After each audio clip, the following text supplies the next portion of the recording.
Hi, this is Emerald and welcome to the Diamond Net, and today I'm going to be talking to you about shadow work. Alright, so before I talk about shadow work, I want to give you a little definition of what the shadow is, just to give you some context. Now, if you want a really deep definition of the shadow, I recommend checking out my video about the shadow that's on my channel. But basically, the shadow is part of the Jungian psychological model. That's where the term the shadow originated from. And basically, Carl Jung's theory was that you have your ego, which is basically the main center of your personality, and it's your primary self-concept. And anything that you don't want to have associated with that self-concept ends up in the shadow.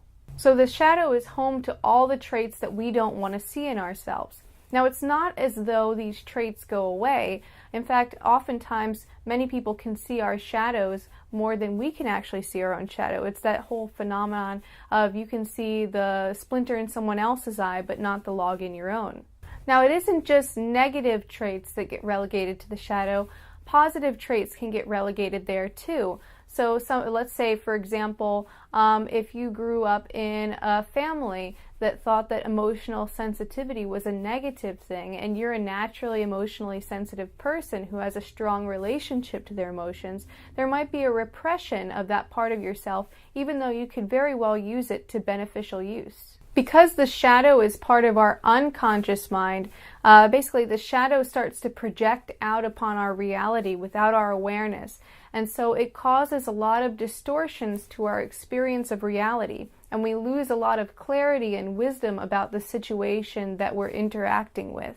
But when we do a process like shadow work, we start to reintegrate those disowned and repressed aspects of ourselves, and then we start to regain clarity, ease of living, and also our wisdom.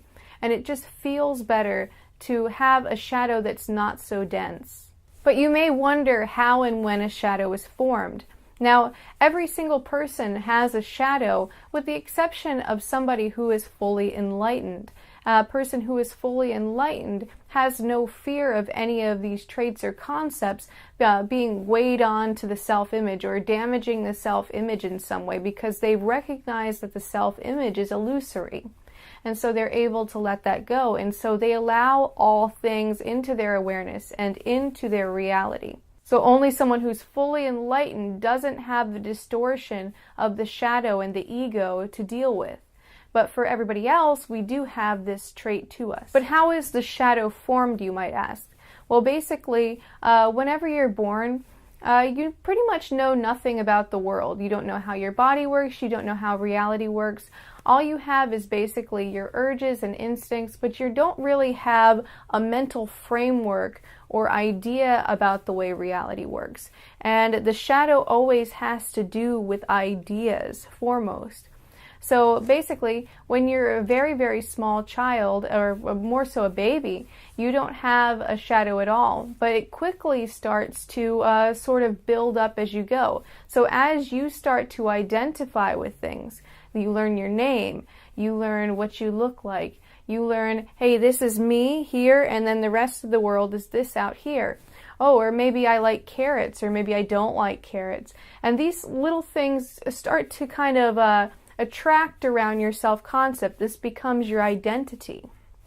Now, whenever you get a really strong bit of identification where you think, oh, maybe I'm a good person, you might repress away all of the traits that you have labeled as bad. Never mind if they actually are bad or not, but if you've labeled them as bad, you start to repress them away.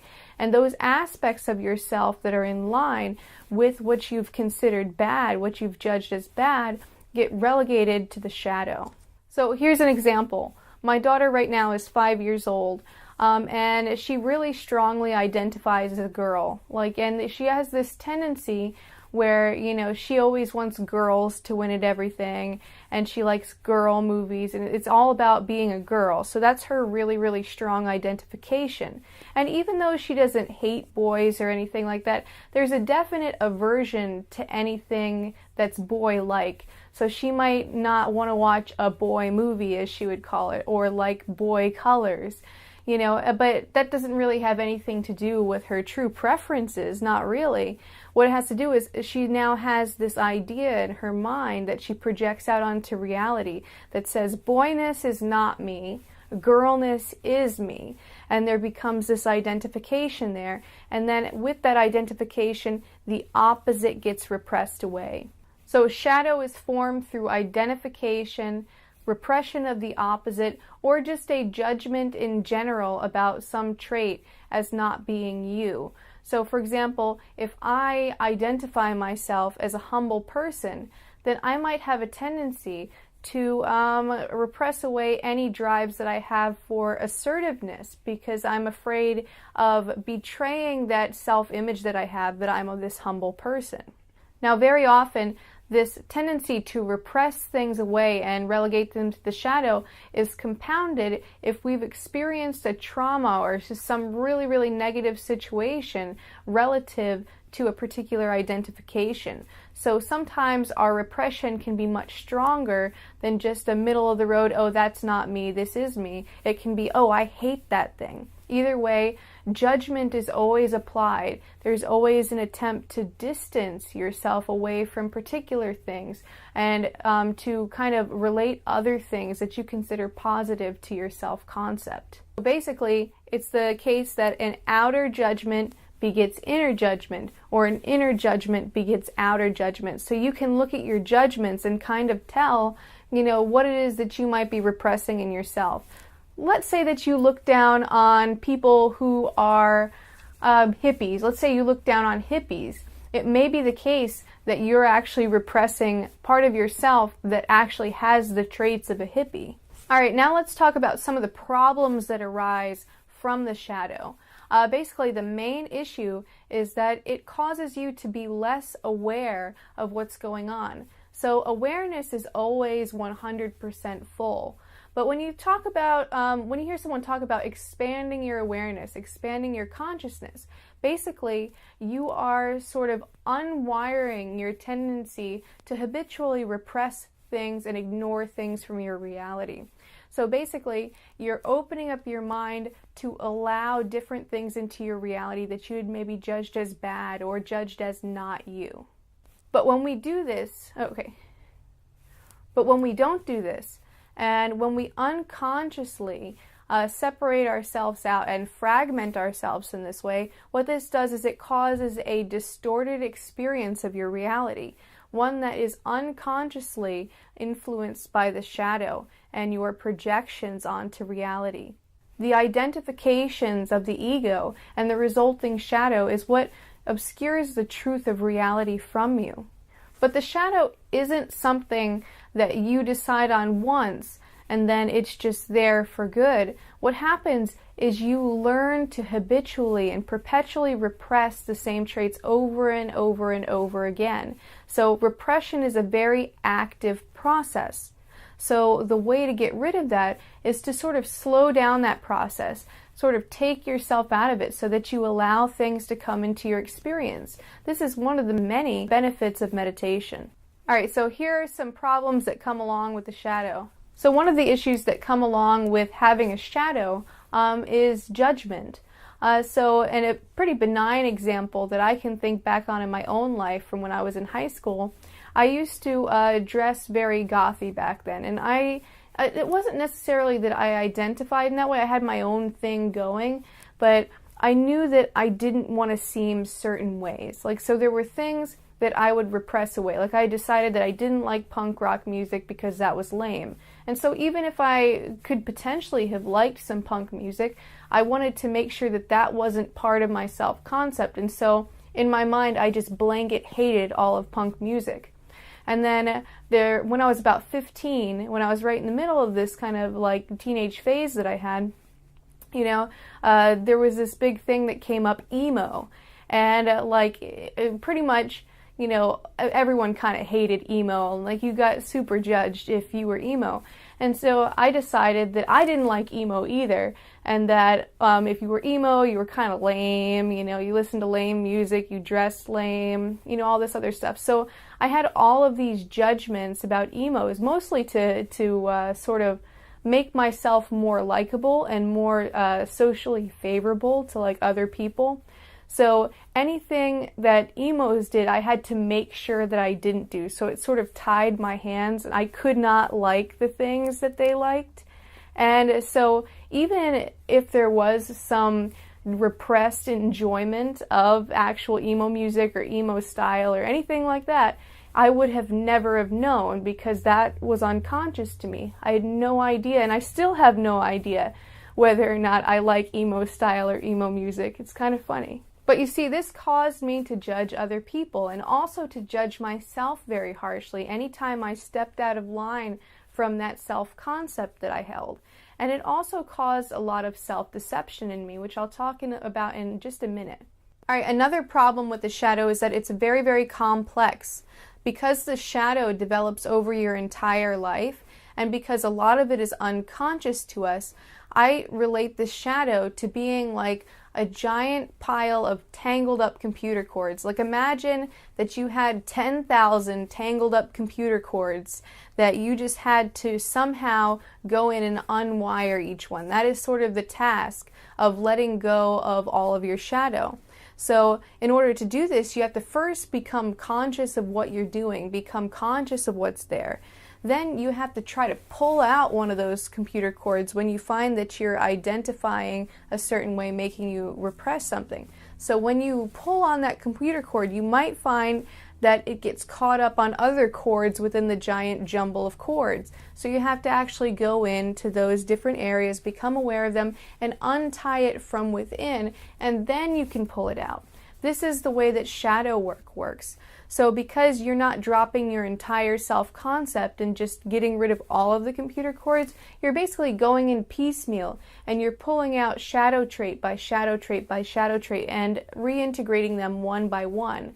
But it's a very complex task, and it takes a long time to do because there are just so many ego identifications to see through and to be able to integrate its opposite or its opposing things. This is also extra challenging because a lot of times our identifications will sort of get tangled up with one another. Another problem with the shadow is that it becomes a filter for your experience of reality, and this causes a lot of blind spots, a lot of distortions, and not only to your experience of yourself, but to your entire experience of reality. In fact, self-deception is at the very root of the problem of the shadow, because we're constantly telling ourselves thought stories. We have our mind constantly going, and because we identify with our thoughts, we think, oh, if I think it about myself, it must be true because I know myself. I know what's inside of me. I know what I want, but we have really just the tiniest, slightest idea of who we actually are. And so we have to make up a lot of stuff. And so we make up a lot of concepts and we think, oh yeah, this describes me. But what that's actually doing is that's creating a denser shadow every time you do that.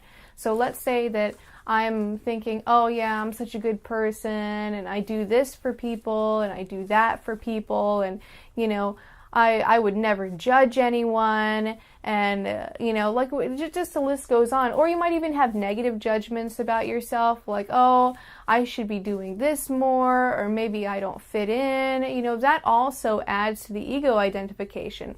But there's also other things that get repressed in that because we start to fall in love with our ideas about who we are.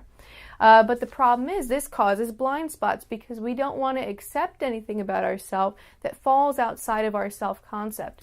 So I wanted to bring up an example of a character that I think really epitomizes this idea. So if you think about Judge Frollo from The Hunchback of Notre Dame, so, you know, he was very highly identified with piety. You know, he was a religious man. He was very, very proud of being righteous, and he, like, you know, kind of tooted his own horn that he was better than all of the citizens in Paris who were weaker, less pure than he was. And so we had this real identification with the light side, with piety. The problem here, of course, was that in his identification and in his desire to be this pious person, he had a complete and total blind spot to his own cruelty. And so he was able to be cruel to Quasimodo, and he was able to be cruel to Esmeralda. And in fact, when he started to feel lust toward Esmeralda, he didn't think, oh, this is me feeling that way toward her, so it's just what's coming up in me. It was, no, Esmeralda's a witch and she's bewitching me, and so I have to burn her because she is from the devil. So he was also projecting onto reality, onto Esmeralda, his own shadow.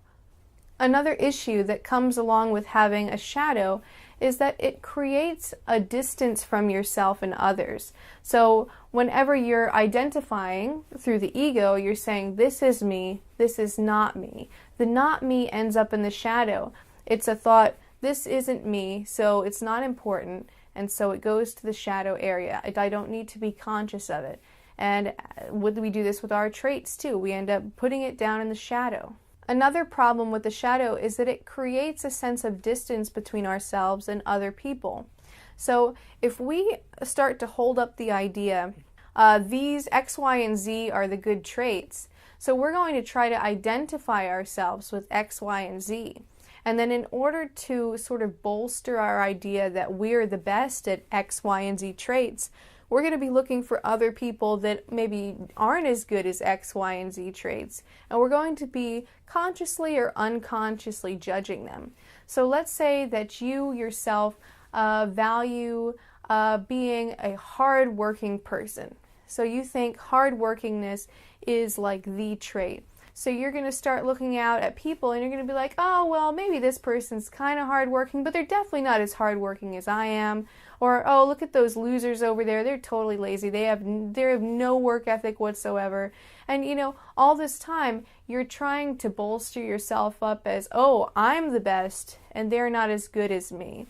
Or even if somebody you admire, let's say, has the trait, you know, you want them to have less than you. So automatically there's this hierarchy that happens in your mind, that I'm the good one and these other people aren't as good.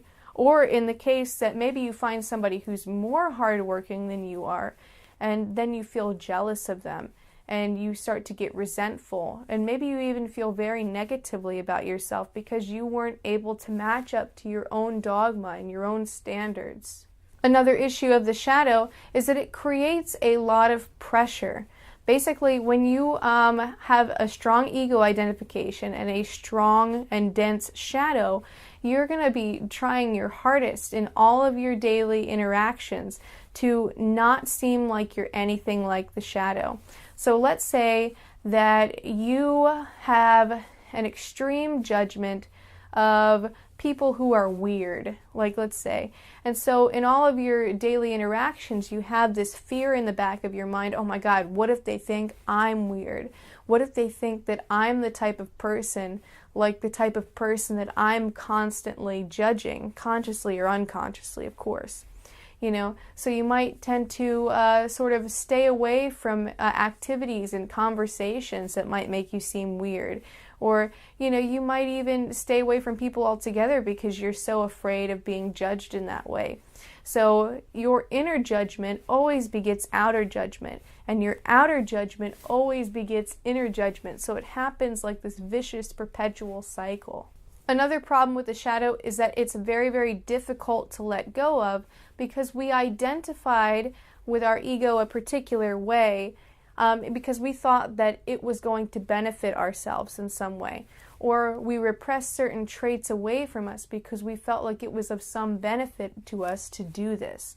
So for example, if we live in a family that looks down on us for being creative, maybe we repress away creativity. And then when we bring the creativity back into our personality, we worry, oh my gosh, now am I going to have to deal with negative judgment from my family?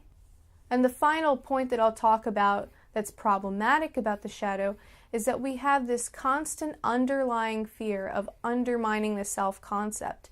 Because we relate our ego, our self-concept, to ourselves, we feel like that's what makes us important. That's the thing that we need to have continue going. That's the thing that we're trying to protect at all times, despite the fact that it's just a concept. But we treat our ego, we treat our self-concept as though it were the physical body, something that could actually get hurt. And this is why we start to repress things away in the first place. So there are two main ways that I know of to reintegrate the shadow.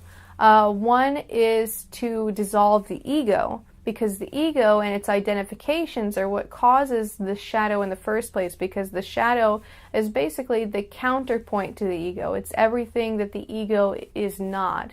Because the ego identifies a particular way, it creates the shadow. So if you have transcended the ego or dissolved the ego, what that's going to do is it's going to make the shadow obsolete. Now, because since I just mentioned that the shadow and the ego itself, it's not really a real thing. It can't really be harmed by any concept. So even if you think negatively about yourself or recognize a negative trait in yourself, you have to understand that there's nothing substantial about the self-concept. It's all an idea.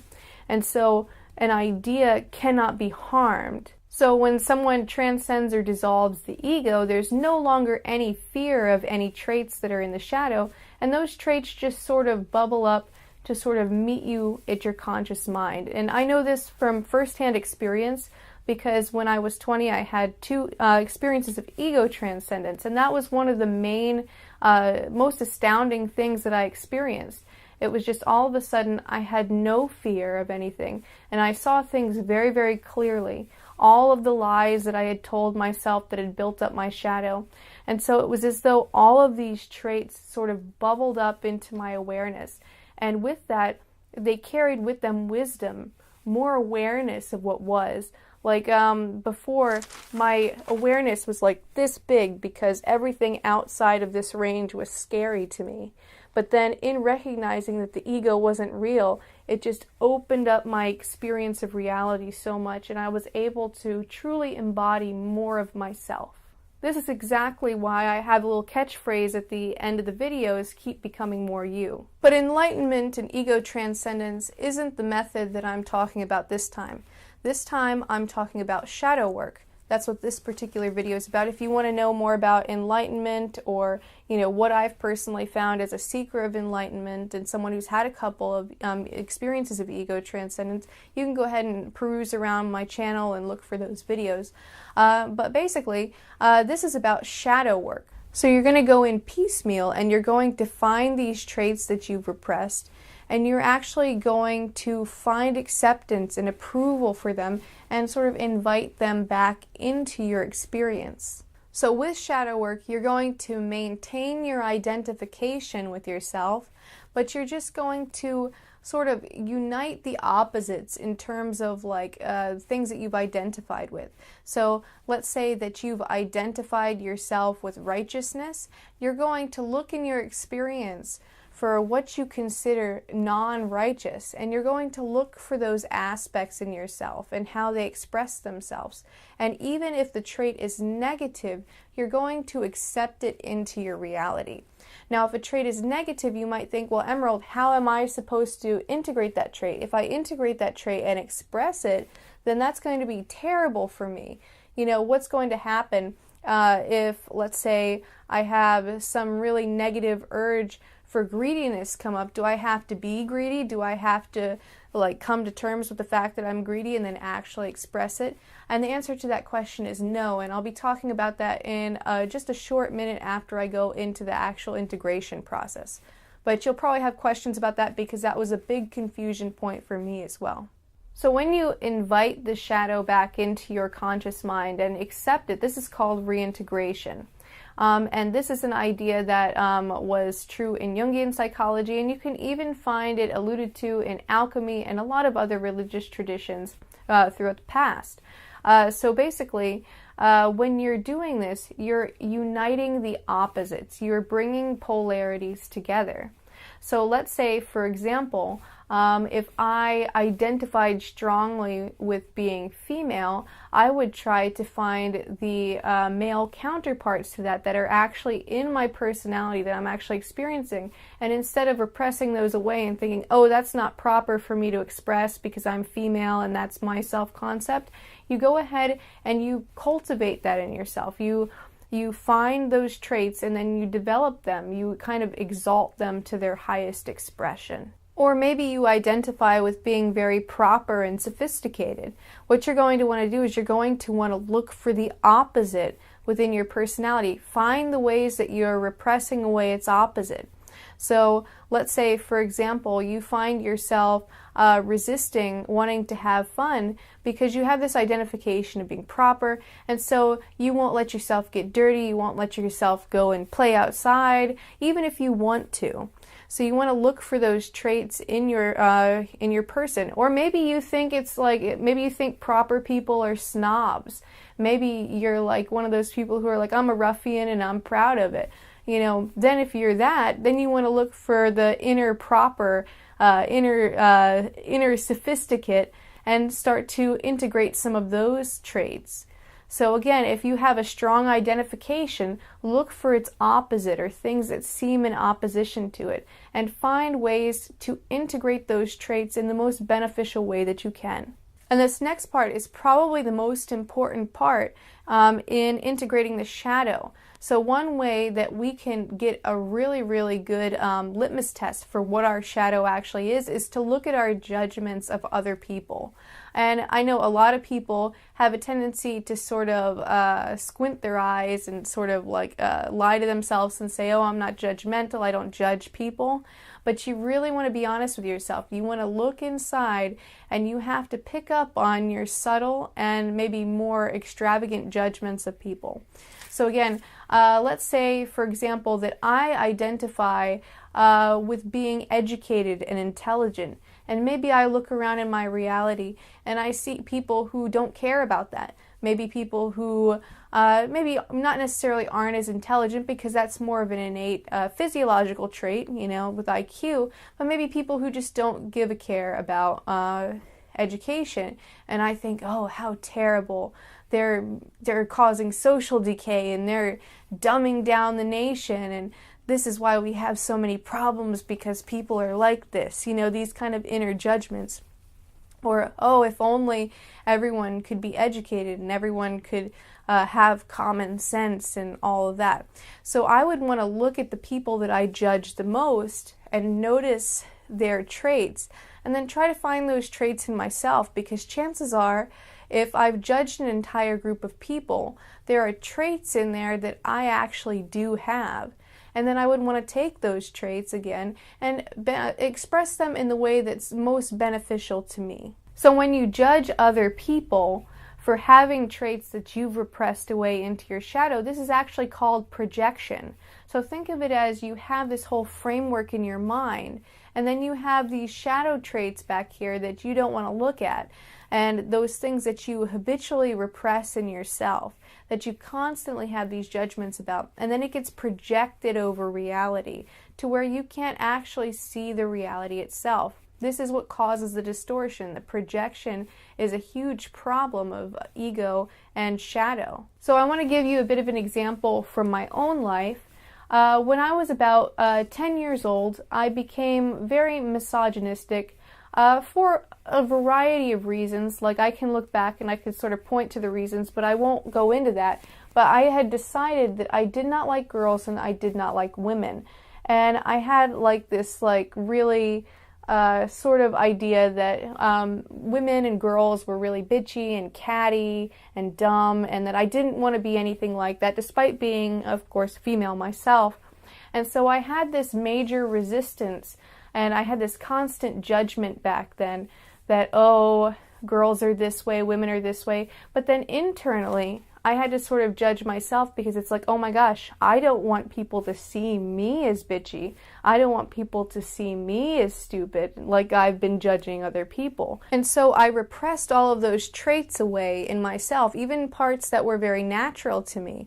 And I started to identify more with maleness, and I started to identify with being passive and being easygoing and not like getting in any way assertive. And so basically, because I had this strong judgment, I didn't really learn how to assert myself as a person. And even still, I have like residual problems with this because this repression happened when I was at a very, very young age.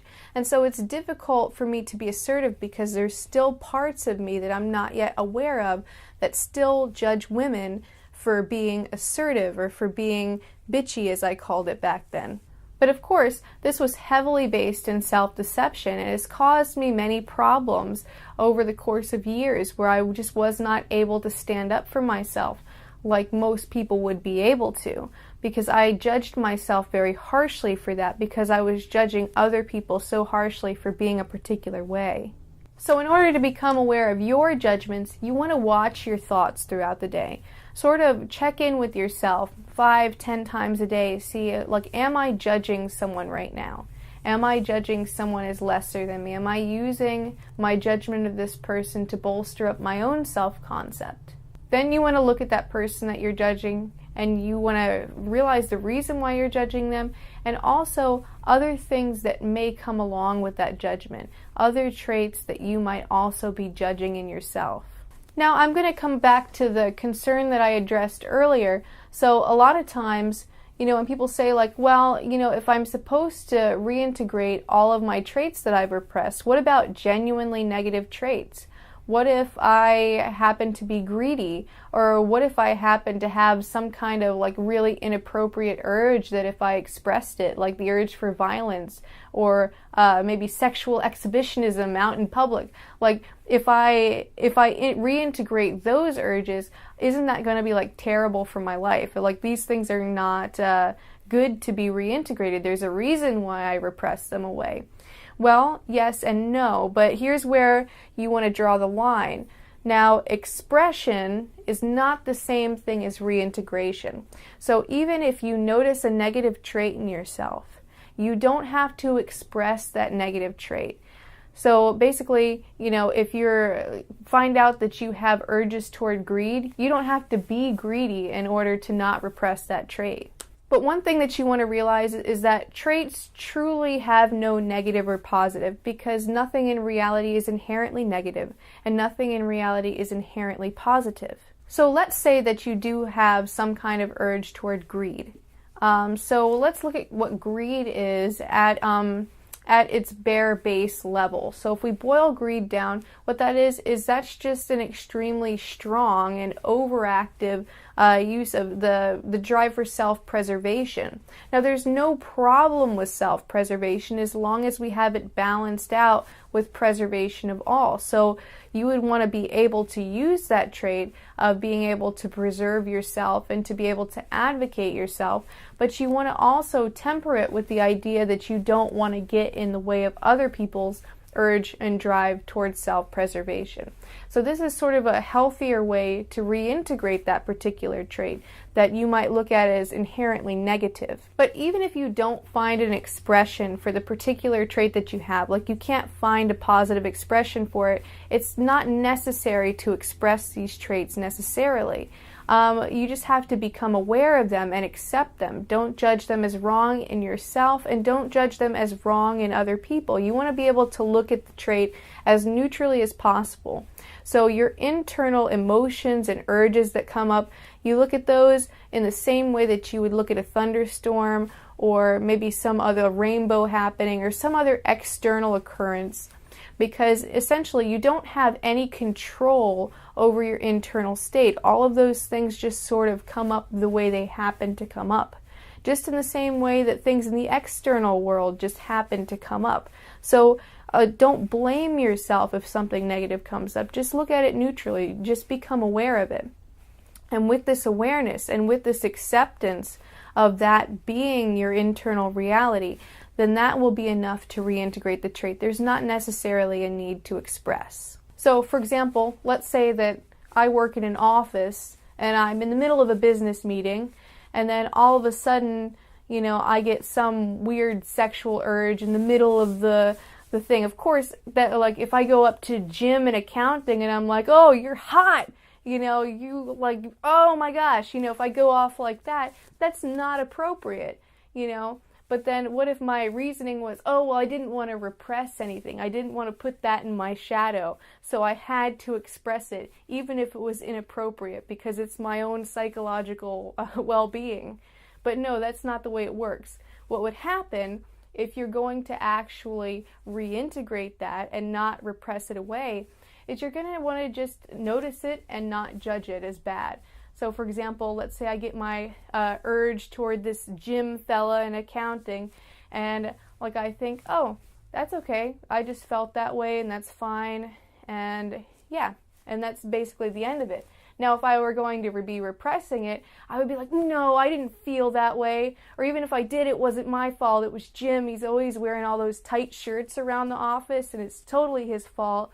And anyway, at least I'm not like those other girls down in the office who wear the low-cut tops. Shame on them. So that type of thing would be a prime example of how the shadow actually happens. It's these internal judgments and then these external judgments to fortify them.